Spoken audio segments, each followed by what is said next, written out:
Hello viewers, अस्सलाम वालेकुम। मैं हूं आपका दोस्त मोहम्मद असलम और आप देख रहे हैं कंप्यूटर इन्फो। आज का जो हमारा टॉपिक है वो सी और सी प्लस प्लस कि कैसे इनमें काम किया जाता है, कैसे इनका सिंटैक्स होता है, इनमें डिफरेंस क्या है, इनके बारे में आज हम डिस्कस करेंगे कि क्या क्या चीज़ इसके अंदर बनाई जाती है, तैयार की जाती है। डिफरेंट किस्म की लैंग्वेजेस का नाम आप सुनते रहते हो, आपके कानों में पड़ता रहता है कि ये आपके पास सी है, सी प्लस प्लस है, जावा है, HTML है, ये है, वो है, लेकिन आपको डिफरेंस का पता नहीं होता। आज हम इनके दोनों के बारे में डिफरेंस का डिस्कस करेंगे कि ये क्या लैंग्वेजेस हैं, किस तरह काम करती हैं। तो चलते हैं वीडियो की।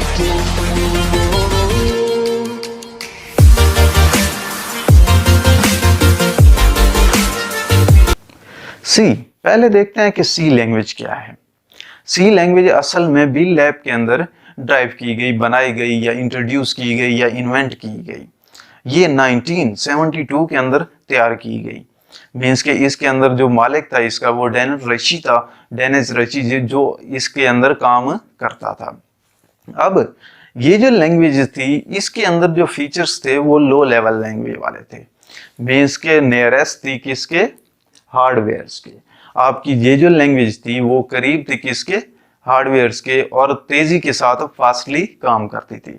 इसके अंदर आपके ऑपरेटिंग सिस्टम को बनाया जाता है। ऑपरेटिंग सिस्टम को, डिफरेंट ऑपरेटिंग सिस्टम को इसके अंदर तैयार किया जाता है। जैसे कि आपके पास विंडोज हैं, माइक्रोसॉफ्ट की भी ऑपरेटिंग सिस्टम्स हैं, आपके पास 7 है या 8 है, या आपके पास XP है, या आप लिनक्स को यूज करते हो, लिनक्स है आपके पास, बहुत ही फेमस ऑपरेटिंग सिस्टम है, बहुत ज्यादा लोग यूज करते हैं हैकिंग के लिए। उसको डिराइव किया गया, उसको बनाया गया है सी के अंदर। अब इसका सी लैंग्वेज जो है, इसका कुछ रूल्स होते हैं, कुछ रेगुलेशंस होते हैं।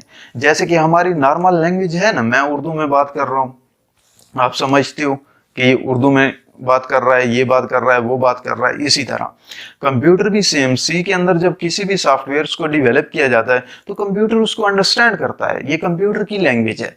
इसी तरह आपके पास सी प्लस प्लस है तो वो भी सेम ऐसे ही होती है। जैसे कि इंग्लिश आप लोग जानते हो, इंग्लिश जो भी बोलता है आपको पता होता है, जो भी बात करता है हम समझ जाते हैं। सेम ऐसे ही है कि जब आप कंप्यूटर्स के अंदर किसी भी लैंग्वेज के ऊपर काम करते हैं, सी के ऊपर काम करते हैं, तो कंप्यूटर भी समझ जाता है क्योंकि ये कंप्यूटर की लैंग्वेज है और हमारी समझ से थोड़ी सी हट हो जाती है, मीन्स के थोड़ी सी बाहर हो जाती है, हमें समझ नहीं आती। ये सिर्फ प्रोग्रामर्स को ही समझ आती है जो इसका नॉलेज रखता है, और जो डेवलपर्स होता है सी का वो डीप नॉलेज रखता है सी लैंग्वेज का। ये भी जहन में रखना कि जो भी डेवलपर्स होता है, जो भी प्रोग्रामर्स होता है, वो एक गहरा नॉलेज रखता है किसके बारे में, उस लैंग्वेज के बारे में, जो लैंग्वेज के बारे में वो काम कर रहा होता है। चाहे वो सी है या सी प्लस प्लस है या जावा है या HTML है, कोई भी XYZ कोई भी लैंग्वेजेस है, उसका नॉलेज उसको होगा, तब ही उसके अंदर काम कर सकता है, तब ही उसके अंदर वर्क कर सकता है। मीन्स कि उसका सिंटैक्स भी उसको आता होगा, उसका मेथड भी उसको आता होगा, उसको सेट ऑफ रूल्स भी उसको पता होंगे कि कैसे इसको लिखना है, कैसे इसको हेडर फाइल्स डालनी है, कैसे इसके अंदर क्लासेस डालनी है, कैसे इसके अंदर इनहेरिटेंस करना है। ये सारी चीजें उसको पता होगी, तब वो इसके अंदर काम कर सकता है, अदरवाइज इस लैंग्वेज के अंदर वो काम नहीं कर सकता। अब देखते हैं सी प्लस प्लस को, कि सी प्लस प्लस भी सेम वैसी ही लैंग्वेज है, लेकिन इसको थोड़ा सा एडवांस कर दिया गया, ऑब्जेक्ट ओरिएंटेड प्रोग्रामिंग का नाम दिया गया।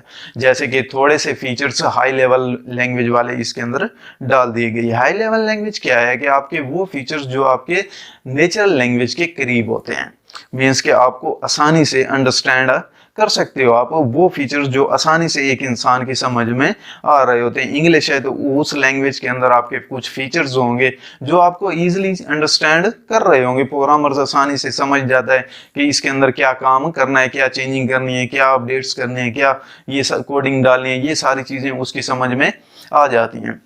इसी तरह सेम सी से ही ये ड्राइव की गई है, सी से ही बनाई गई है सी प्लस प्लस। ये जो लैंग्वेज है आपकी सी से ही आई है, और ये लैंग्वेज के इसके अंदर से इसको ही बिल लैब के अंदर ही इंट्रोड्यूस किया गया है। 1973 के अंदर इसको बनाया गया, तैयार किया गया, और इसके अंदर वही फीचर्स डाल दिए गए और कुछ एडवांस फीचर्स मीन्स के इसकी जो कैपेबिलिटीज थी उसको थोड़ा सा बढ़ा दिया गया, थोड़ा सा इसके अंदर इजाफा लाया गया, और उसके अंदर कुछ फीचर्स सी वाले भी रह गए और कुछ आपके पास एडवांस फीचर्स भी आ गए। तो ये एक स्ट्रक्चरल लैंग्वेज है जो आपको एक स्ट्रक्चरल लैंग्वेज बताता है कि कैसे आपने एक सॉफ्टवेयर को डेवलप करना है। तो इन दोनों की उम्मीद करता हूं कि आपको डिफरेंस का पता चल गया होगा कि इनका डिफरेंस क्या है। आपको सिंपल मैं बता देता हूं, थोड़ा सा रिवाइज कर देता हूं कि सी वो लैंग्वेज होती है जो कंप्यूटर अंडरस्टैंड करता है। बस इसकी स्पेसिफिक टास्क होते हैं, सेट ऑफ रूल्स होते हैं लिखने के कि कैसे इसको लिखा जाएगा कंप्यूटर्स के ऊपर, या कैसे इसको बनाया जाएगा, कैसे इसके सिंटैक्स डाले जाएंगे। ये सारी चीजें एक प्रोग्रामर से समझता है, तब ही उसके अंदर काम कर सकता है, अदरवाइज नहीं कर सकता। और जो C++ है वो सेम वैसी ही लैंग्वेज है, लेकिन उसी सी से ही ड्राइव की गई है, सी से ही बनाई गई है, सी से ही अखज़ की गई है, तैयार की गई है, और उसके फीचर्स जो हैं थोड़े से हाई है, मीन्स के सी से थोड़ा सा ऊपर है। अब ये जो फीचर्स हैं आपके उसके जो हैं वो हाई लेवल लैंग्वेज वाले हैं, जो नियरेस्ट है आपकी नेचुरल लैंग्वेज के साथ। मीन्स के हाई लेवल लैंग्वेज वो लैंग्वेज होती है जो आपकी करीब होती है, हाई लेवल जो हम लैंग्वेज यूज करते हैं उसके नियरेस्ट होती है, करीब होती है। तो उम्मीद करता हूं कि इनके डिफरेंस के बारे में आपको समझ आ गई होगी कि इन दोनों के अंदर क्या डिफरेंस होता है, कब ये बनी है।